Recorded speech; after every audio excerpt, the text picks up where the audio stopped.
주식 투자 심플하게 충분하게 스텝스. 투자자의 입장에서 빠르고 정확한 시황을 전달드릴 최경진의 퀵시황입니다.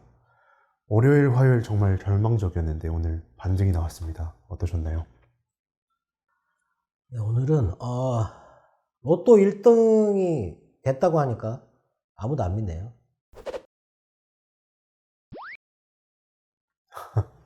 네. 오늘은 정말 극적으로 반등이 나왔는데요. 뉴스는 전혀 안심할 단계는 아닌 걸로 보도가 되고 있습니다. 전환점이 될 수 있을까요?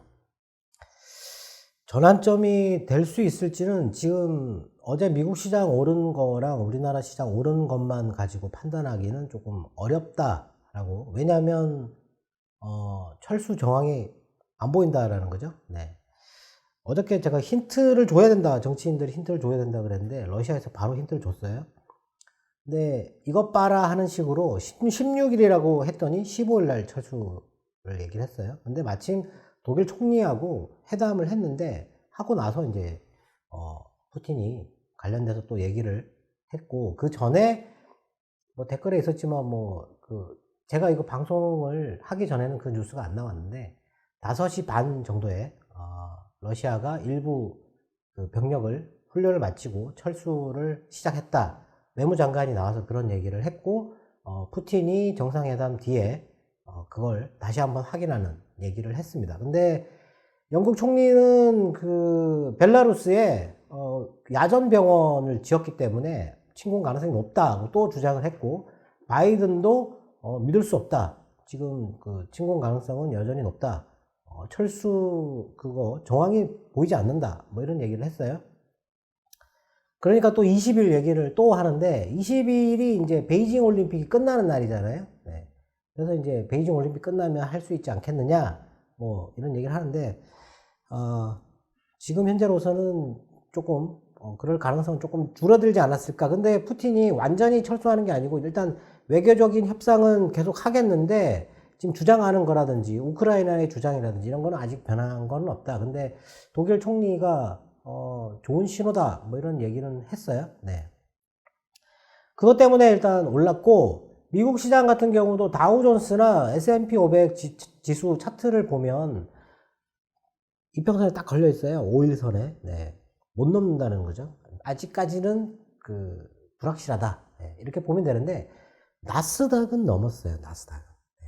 네. 제가 보기엔 나스닥이 넘었기 때문에 오늘 우리나라 시장에서 기술주들의 반등이 또 좀 더 괜찮았다라고 생각되고, 다우와 S&P 500을 보면 좀 미심쩍지만 나스닥을 보고는 넘어가겠다, 이렇게 생각이 듭니다. 네. 그래서 오늘 밤에 FOMC 회의록하고 엔비디아의 실적을 확인해 봐야 되겠지만, 중요한 건 오늘 밤에 미국 시장이 얼마나 오르느냐 하는 거거든요. 지금 이평선이 위로 계속 이렇게 겹겹이 있기 때문에 돌파를 해야 되는데, 지금 중요한 건 5일하고 20일선을 돌파를 해야 돼요.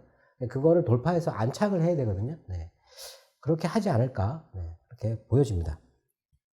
일단 뭐 뉴스 간단하게 보면, 독일의 1월 신차 등록이 8.5% 나왔습니다. 이전이 마이너스 26.9%였는데 크게 증가했어요. 그리고 유럽의 4분기 성장률 2차 예측치가 나왔는데 지난번하고 똑같이 4.6% 나왔고, 2월에 그 유럽의 경제 심리, 이거는 48.6으로 살짝 올랐고, 독일은 경제 심리가 54.3으로 조금 더 크게 올랐어요. 대신 현상은 마이너스 8.1이다, 이렇게 얘기를 했습니다. 그리고 미국의 2월 엠파이어 스테이트 제조업 지표 같은 경우는 3.1이 나왔어요. 근데 이전은 마이너스 0.7이었는데 이거를 전망을 이번에 11을 전망을 했어요. 12를. 근데 3이 나왔다. 아직은 회복이 다 안 됐다라는 얘기죠. 그리고 미국의 1월 생산자 물가 지수가 월간으로 1%, 분기 단위로는 9.7%가 올랐어요. 네. 이게 이제 악재인 거죠. 또 물가가 너무 높게 나왔다. 그래서 이게 이번에 금리 인상을 치레하는 거를 정당화할 수 있는 거 아니냐, 뭐 이런 식으로 뉴스가 나오긴 했는데 시장은 올랐다라는 거죠. 네. 중간에 한번 이렇게 크게 빠졌다가, 크게 빠지긴 안 했는데, 하여튼 나스닥 같은 경우는 약간 좀 크게 100포인트 이상 빠졌다가 올라오는 그거는 있었는데, 이거는 이 지표하고는 상관없다라는 겁니다. 네. 그리고 1월 근원 소비자 지출 물가는 연간으로 8.3%, 전망은 7.9%였다. 네. 이게 나왔고, 그리고 러시아 뉴스, 그리고 러시아 하원이 우크라이나 그 돈바스 지역 있어요. 거기 지금 분리주의 그 공화국 2개가 있어요. 지금 그 뭐 독립을 승인하지도 않았고 우크라이나도 인정하지 않고 계속 거기서 지금 싸우고 있거든요. 지금 현재까지도 싸우고 있어요. 거기 친러 세력이 있거든요. 돈바스 지역에. 거기 이제 그 도네츠크 인민공화국하고 그리고 루간스크 인민공화국이라고 이들이 이렇게 독립하겠다라고 주장하는 공화국이 있어요. 그거를 러시아 그 하원에서 승인을 해주겠다고 결의안을 채택을 했습니다. 네. 이런 거를 보면은 조금 좀 안 좋을 수도 있긴 한데, 이제 러시아 아예 그냥 선을 그어버리는 게 나아요. 독립시켜주고 그러면 이제 우크라이나를 더 이상 괴롭히지 않을 가능성이 있거든요. 네. 하여튼 뭐 그런 게 있었고, 그리고 네덜란드의 그 코로나 통제 그것도 이달 말에 대부분 해제한다 이런 얘기를 했습니다. 네. 우리나라도 18일 날 일부 해제를 지금 검토를 하고 있잖아요. 네. 그리고 오늘 그 중국의 1월 생산자 물가 지수가 나왔어요. 분기로 9.1%가 나왔거든요. 근데 이게 이전치는 10.3이었고 전망이 9.5였어요. 전망치보다 떨어졌다는 거죠. 지금 4개월 연속 떨어지고 있어요. 10월 달에 13.5가 나오고, 그 다음에 12, 그 다음에 10, 11, 10, 그 다음에 지금 9.1 이렇게 나온 것 같거든요. 4개월 맞나요? 네. 그렇게 계속 떨어지고 있다. 이제 이 중국의 생산자 물가 지수가 꺾인 게 외부에 수입하는 데에 이제 영향을 줄 타이밍이 거의 돼가고 있다라고 보여지는데, 미국의 이번에 생산자 물가 지수 이거 높게 나왔는데 다음 달에 조금 기대를 해볼 수 있지 않을까 하는 그런 생각도 듭니다. 하여튼 이게 나오고 나서 시장이 살짝 밑으로 떨어지다가 그 다음부터 반등이 커졌어요. 그리고 나스닥 선물 같은 경우는 1시 반 정도에 그 횡보를 하다가 1시 반 정도에 하락을 줄이기를 시작했거든요. 오늘 삼성전자의 반등도 1시 반에 나스닥 선물이 반등하고 나서 같이 나왔다. 네. 다른 주식들은 이렇게 올라 있었지만 하여튼 그 이후에 이제 매수가 더 늘어났는데, 오늘 장중에 외국인들의 선물 매수가 9,000계약까지 늘었어요. 네. 제가 그 8,000계약을 좀 기준으로 생각하는데 그거 이상 넘었다가 마감하고 나서 이제 줄었다. 뭐 이 정도 보면은 지금 5일 연속 선물 매수하고 어제 매도하고 그리고 오늘 또 9,000계약, 8,000계약 정도 매수를 했으니까 외국인의 기조는 크게 바뀌지 않았고, 그리고 오늘 코스피에서는 매도를 했지만 코스닥에서 2,800억 넘게 매수를 했어요. 네. 여태까지 강하게 매도를 하다가 이제 싼 코스닥을 산다. 오늘 코스닥 레버리지가 9.99% 올랐어요. 네.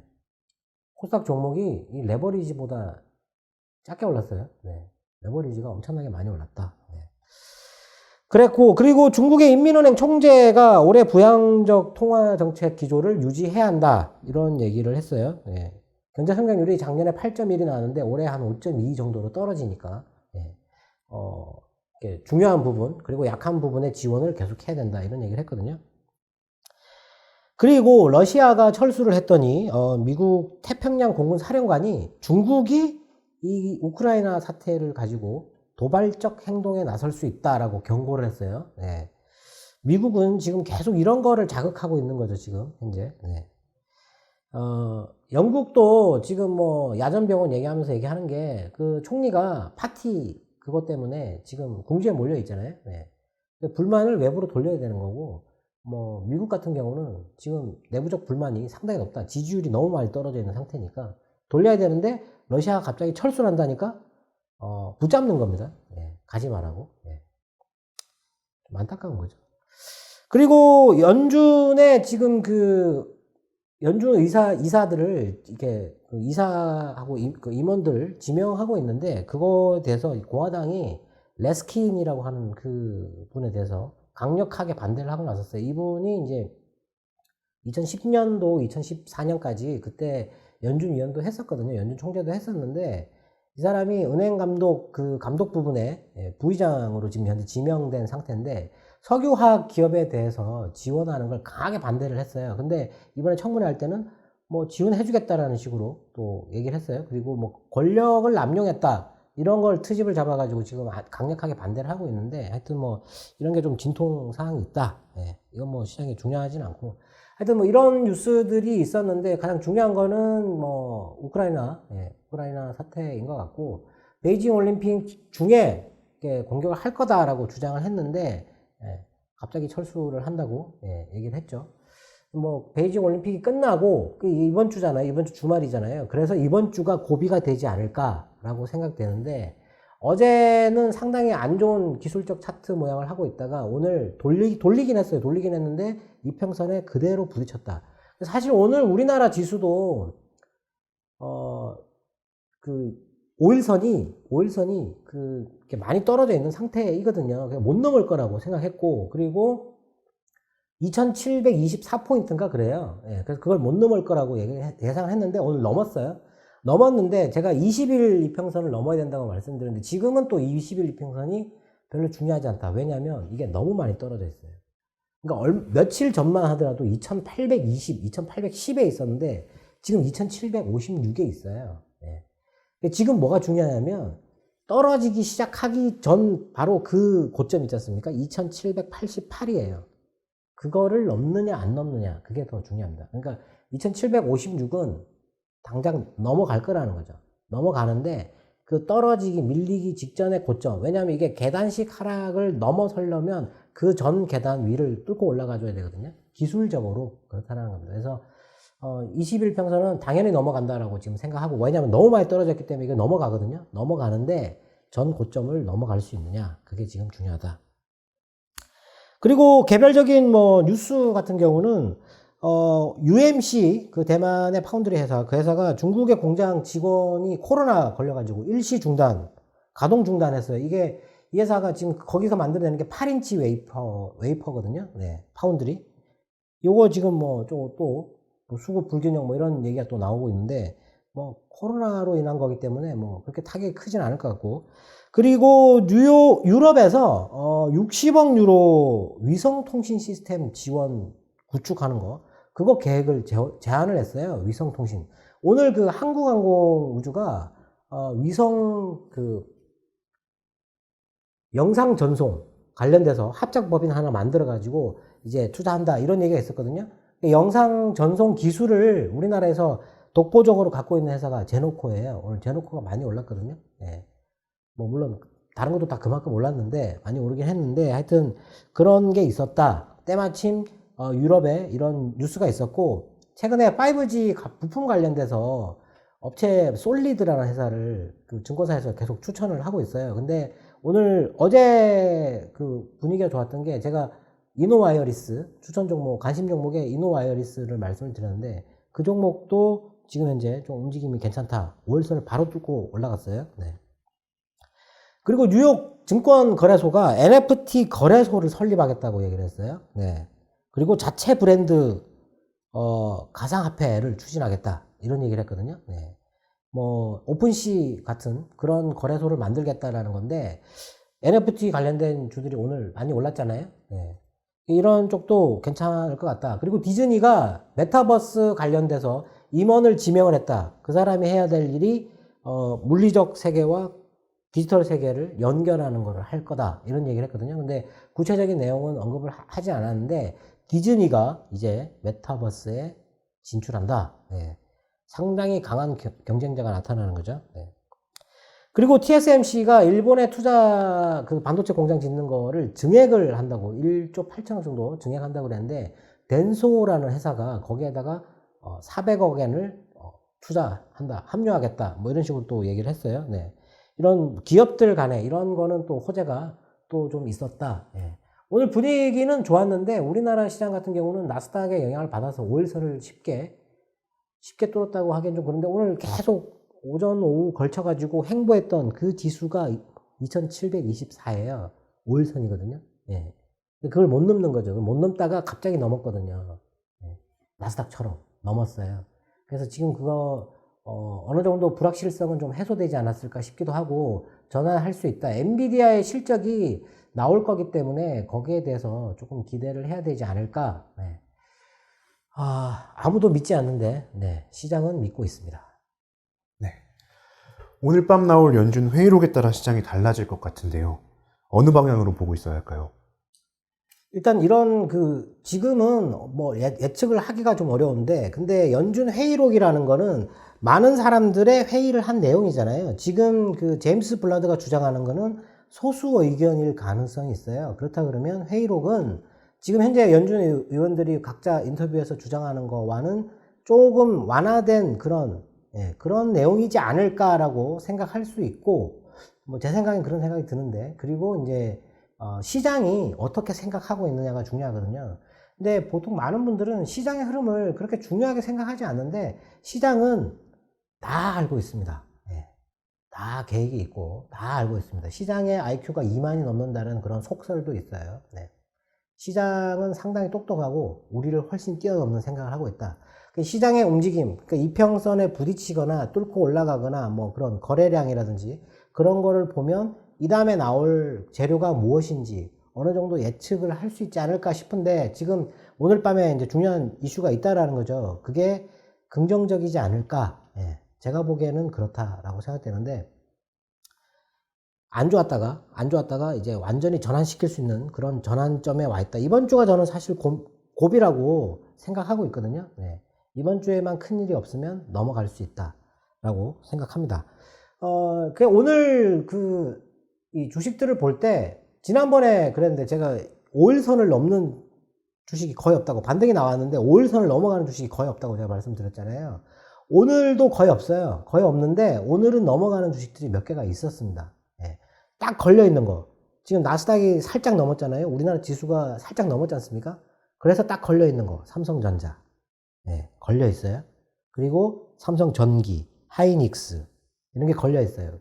지난번에는 자동차가 못 넘었거든요. 이번에는 넘었어요. 넘은 게 있어요. 기아차도 넘었고, 뭐 S&T 모티브 이런 것도 넘고, 한국타이어, 넥센타이어, 자동차와 관련된 것들이 5일선을 돌파를 했습니다, 오늘. 그리고 포스코, 뭐 금속주 이런 것도 했고, 금융주 같은 경우는 이미 넘어 있어요. 계속 넘어 있고, KT 같은 그런 통신 관련된 주식도 넘어 있고, 대우건설, 삼성물산 이런 것도 오늘 보니까 살짝 넘었더라고요. 그리고 화학주가 많이 넘었어요. LG화학의 신용 등급이 상향되는데 LG화학 넘었고, SK케미칼이 오늘 급등을 좀 많이 했는데 공매도를 아주 집중적으로 받고 있습니다. SK케미칼하고 SK바이오사이언스에 대해서 그냥 대놓고 공매도를 하고 있어요. 근데 SK케미칼은 공매도를 당한 지 거의 1년이 됐어요. 보통 우리나라는 공매도를 1년을 잘 넘기지를 않거든요. SK케미칼의 움직임이 좋다.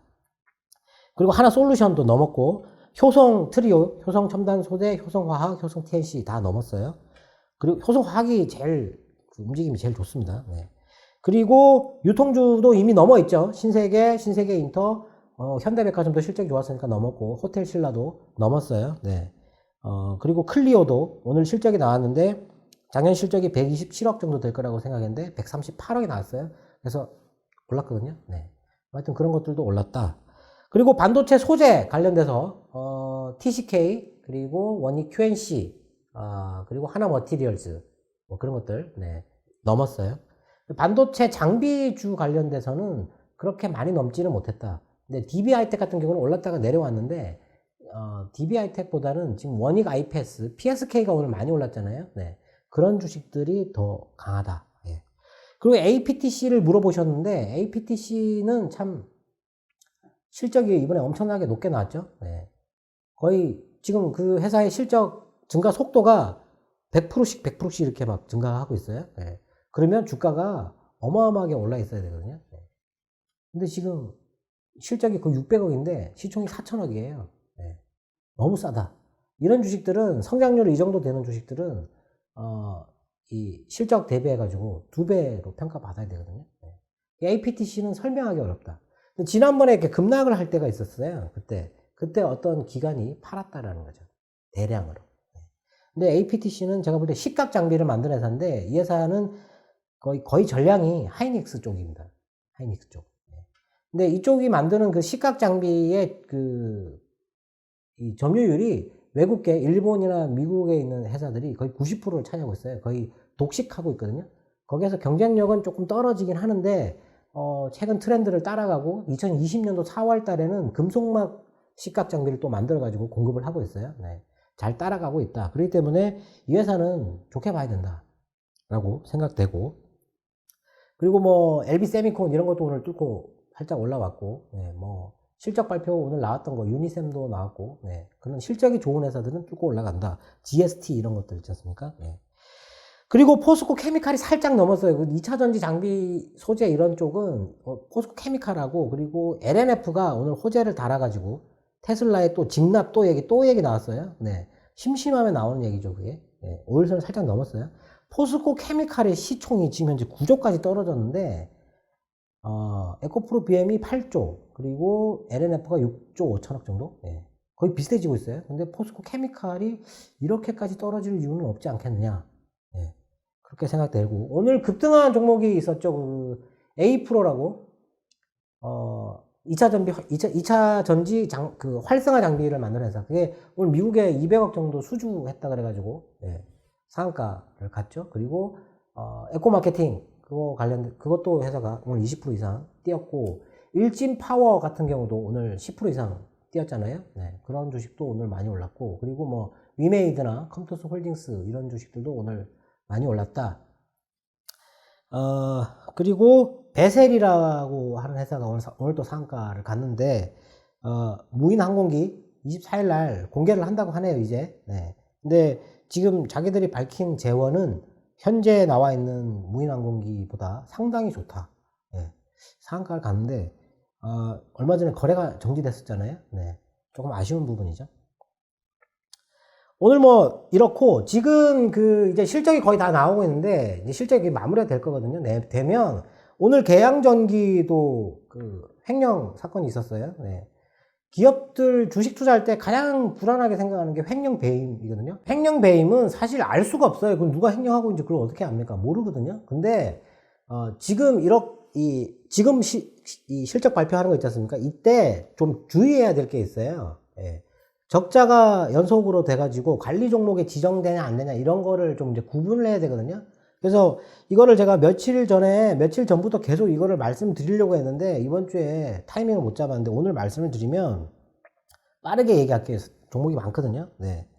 일단 뭐 기술 성장 특례 기업 같은 경우는 지금 안 좋긴 한데, 예.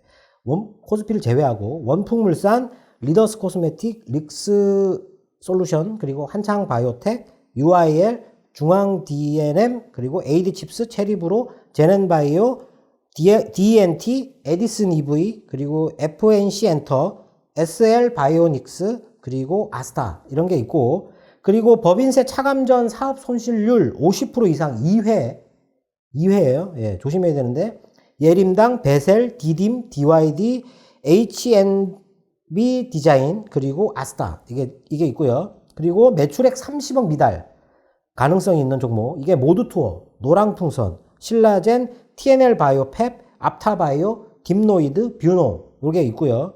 그리고 50억 미달 종목은 한창, BK탑스, 그리고 자본 잠식 50% 이상 이런 게 이제 안 좋은 회사죠. 제주항공, 카이노스메드, 쌍용차, 셀마 테라퓨틱스, 그리고 한국코퍼레이션, 소리바다, 현진소재, 아리온, 제이웨이, 함프, 이큐셀, G9제약, 그리고 CSA 코스미까지. 네. 이런 회사들은 뭐 미래 뭐 이런 게 좋을 수도 있는데, 일단 좀 주의를 하셔야 돼요. 네. 실적이 아직 안 나왔다면. 왜냐하면 감사 의견이 안 좋을 수 있어요. 그러면 바로 거래가 정지돼 버릴 가능성이 있거든요. 네. 그렇기 때문에 손실이 커가지고 뺄 수 없다 그러면 어쩔 수가 없는데, 혹시라도 만일에 살려고 한다. 배셀 들어가 있잖아요. 상한가잖아요. 근데 이게 좀 좋긴 한데, 이런 게 들어가 있으니까 선뜻 매수를 못 하는 거죠. 예. 되도록이면 위험 종목들은 빼는 게 낫다. 이렇게 보시면 될 것 같고. 그리고 질문에, 이거는 뭐 질문이 있어서 제가 답변을 드리겠습니다. 네. 고객과의 관계 설정을 어떻게 하느냐. 저하고 거래를 하시려면 강남 지점 소속의 계좌를 갖고 있어야 됩니다. 그래야 제가 관리를 할 수 있어요. 네. 그러니까 저희 회사 계좌를 가지고 계시면 누구든지 저랑 거래를 할 수 있는데, 그 계좌의 소속을 강남 지점으로 바꾸셔야 된다. 네. 운영 방법은 따로 없고, 제가 개별적으로 고객분들하고 연락을 통해서 매매를 하고요. 그리고 금액의 제한은 없어요. 네. 저는 뭐 100만 원하고 1억하고 차별을 두지는 않습니다. 예. 그럼 또 1억이신 분이 기분이 나쁠 수도 있는데 그렇다고 해서 또 1억하고 100억하고 차이를 두냐? 차이를 두지는 않거든요. 네. 대신에 종목 수는 다르겠죠. 저는 1억까지는 한 종목만 하거든요. 종목 수를 늘리지는 않습니다. 저는. 네. 하여튼 그렇고 제가 그렇다고 해서 수백 명을 관리를 할 수 없어요. 네. 제가 운영하는 랩이 있거든요. 랩 같은 경우는 가입 한도가 3천만 원이에요. 네. 그거 이상만 되면 하실 수 있다. 네. 제가 뭐 엄청 대단한 사람이 아니기 때문에 거래하는데 전혀 걸림돌은 없다. 이렇게 보시면 될 것 같습니다. 네. 네. 오늘도 투자자분들의 궁금증이 해소되었길 바라겠습니다. 네, 한 번의 얘기로 모든 이 불확실성이 해소가 되지는 않았지만 그래도 상당 부분 기대감이 살아나고 있다. 오늘 밤에 미국 시장이 아주 중요합니다. 네. 네, 내일장 기대가 되네요. 지금까지 최경진의 퀵시황이었습니다. 감사합니다.